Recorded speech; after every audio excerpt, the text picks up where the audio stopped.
Let's stay on Parliament because you know that the members will be returning to Parliament tomorrow to consider the controversial E-Levy. The minority is accusing the Finance Minister, Ken Ofori-Atta, of intransigence, which it says contributed to the stalemate.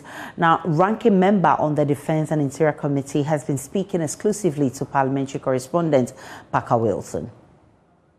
Happenings in Parliament in the last meeting clearly was recipe for disaster so far as this particular democratic experiment is concerned.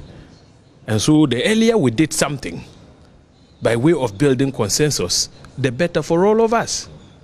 Look, if we continue to present ourselves as people who can build consensus, we would be calling on, if you like, rogue elements to take advantage of the situation and make false claims that this democratic experiment has failed. Already happenings in the sub-region, I mean, it's very alarming.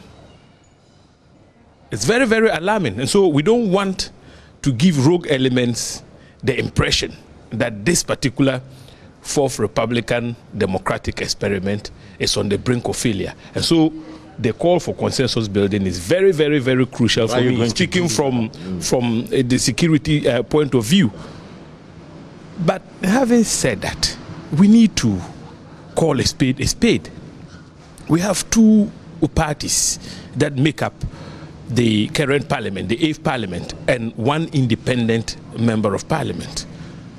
And what is at stake is the E-Levy debate. E-Levy.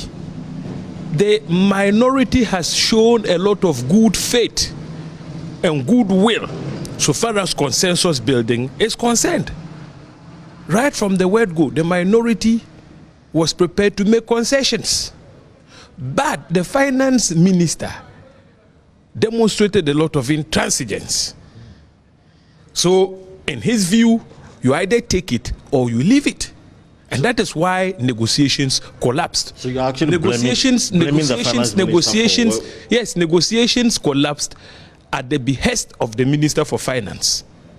So you see, his position is that no, the position is that take it or leave it. And but if you come with that kind of posturing, you don't expect the minority to take what you believe is what we must take. No, but my final question to you is that what will it take for the minority to back the approval of this? No, negotiations have collapsed. So point is, first of all, they should reach out and let's sit on the around the negotiating table. And when we do, we can all determine what concessions can be made and what cannot be made, what is acceptable to us and what is unacceptable to us. That is the way to go. But like you heard the minority whip speak on the issue of consensus building when we went on break, there was no attempt whatsoever on the side of government to reach out to the minority. That is what the minority chief whip said in an earlier interview with you. What the minority whip said is true. So, Parker, tell me, who is not interested in consensus building? We're away for how long?